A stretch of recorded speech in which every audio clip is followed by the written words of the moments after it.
আসসালামু আলাইকুম ভাই ও বোনেরা। আমি কৃষি কাজ করি আমি অনেক উন্নত।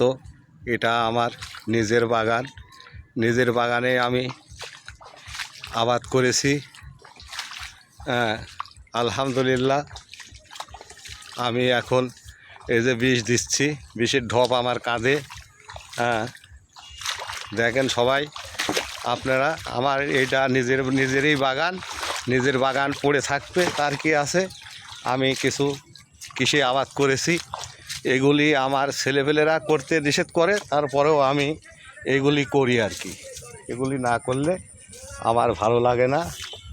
এগুলি আমার অনেক নিষেধ করে আমার ছেলেপেলে, তারপরেও আমি এগুলি করি।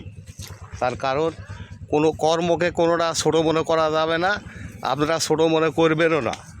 কর্মকে যে ছোটো মনে করবেন সে জীবনে কোনো দিন প্রতিষ্ঠিত হতে পারবেন না।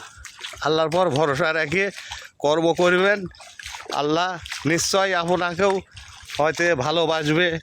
আল্লাহর কাছে চাওয়ার মতো চাইলে আল্লাহ দিবে। আল্লাহর তো কোনো জিনিসের অভাব নাই, আল্লাহর সব কিছু আছে।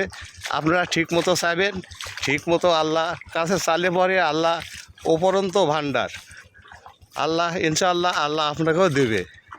এটাই, কিন্তু কর্ম করতে হবে। কর্ম না করে আপনি যদি বাসায় বসে থাকে মনে করেন যে আমি সুখ পেলাম না, তাহলে এটা ঠিক হবে না, এটা ঠিক কথাও না। আল্লাহ কয়েছে হাত ছয় রাত দিছি, কাজকর্ম করে খাও। এইটাই, আলহামদুলিল্লাহ।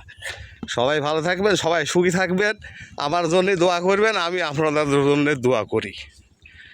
আর আমি লেখাপড়া তেমন জানি না, কথাবার্তা সেরকম শুদ্ধ হয় না, যদি কোনো ভুল ত্রুটি হয় আপনারা ক্ষমার দৃষ্টিতে দেখবেন।